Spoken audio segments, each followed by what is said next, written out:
Hi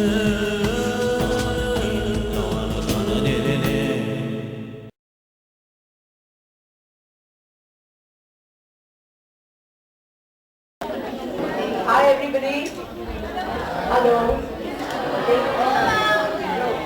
Okay, so my topic actually is Introduction to Sociolinguistics. Alright? It's Introduction to Sociolinguistics. You can interrupt me anytime you like if you want to get a point clear. And so let's have a dialogue. Alright, so it won't be just a lecture, it will be a dialogue. Stop me mid-sentence if you like. Alright? Now, literature is, as you know, is language which is more beautiful sometimes, harsher sometimes, ironical, satirical, right? So literature is little hatke. Alright? But language is used like all the time. You know, we use language all the time, people use language all the time, and we're just surrounded by language all the time. It's like almost as automatic as breathing, right? When we don't even think about it when we breathe. So similarly, we don't even think about it when we use language. But the whole purpose of sociolinguistics is to make you aware. It's like get you out into an out-of-body experience where language is concerned. You know, because actually language is all about each other, you know, communication. It is about communication. And so today, I will talk about this whole business of language and communication, which is actually what sociolinguistics is all about. Language in interaction. You know, it's almost a truism. I mean, it's funny that I even say it, that language exists and develops within society. You all agree with that? Yes. Yes or no? Yes. Okay. Yet, the major theorists, linguists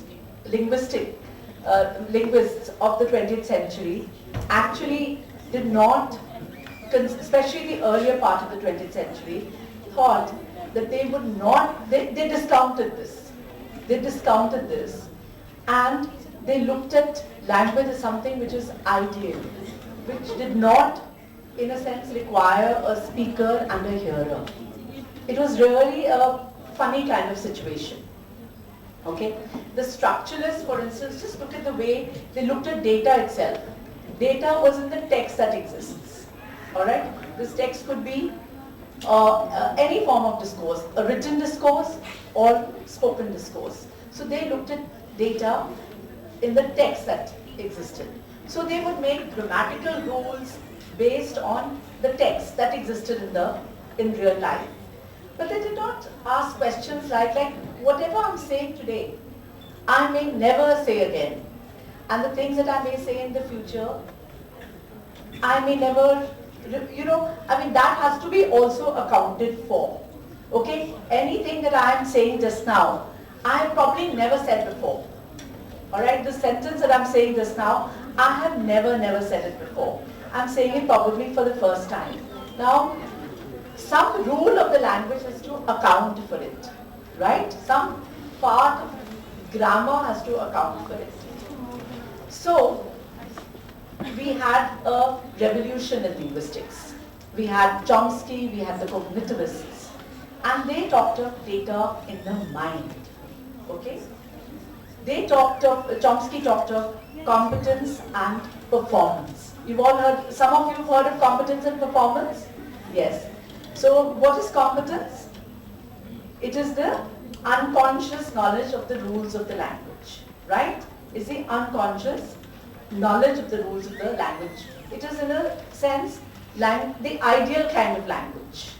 It is different from performance, where there could be errors. In any performance, there are errors, there are slips, there are mistakes. But he wanted to look at only the ideal kind of language, where there are no mistakes. And this is actually, he wanted to look at our general psychological capacity, language in the mind. So you see that whole great paradigm shift that is happening. It is happening from the structuralist that is looking at the data as it is existing in the world. But the structuralist cannot predict anything. Or predict sentences that may occur later. Can they account for rules for sentences that are going to occur later? But Chomsky and his generativists, or cognitivists as they are called, they looked at the language in the mind. And then, beyond that, he said, I'm not only interested in formulating rules for particular languages. He says, I am trying to find something which is known as language universal. So you go from just individual, like grammar of individual languages to language universals. So this is what he was trying to explore. But in all this, the whole structuralist framework and the Chomskyan framework, where is interaction? Where is society? Where are we communicating with each other? Right? So we have somebody called William Gabor, who said in the 1960s, who said there can be no linguistics without sociolinguistics.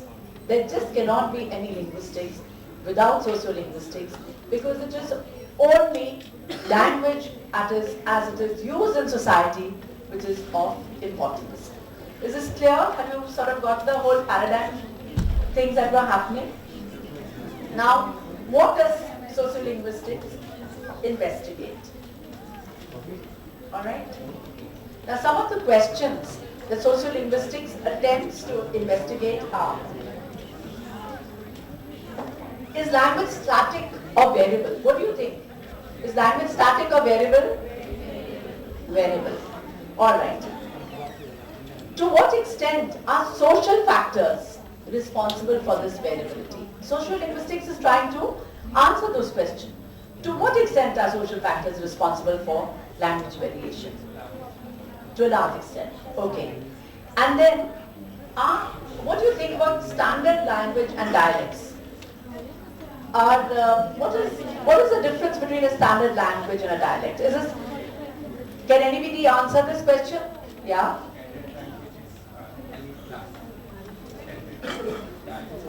Okay, so it is a very good. It is an elite class dialect. So, do you think there is something intrinsic in the standard language which makes it a elite class language? Is it purer?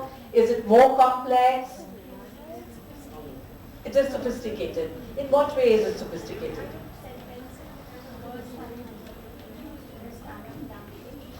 More formal and more more standard. Okay, so it is a good point that it has less slang, it is more formal. All right. Yes. Sorry. Yes. So both of you are right. It is definitely more formal. There's less slang. Please be silent, please.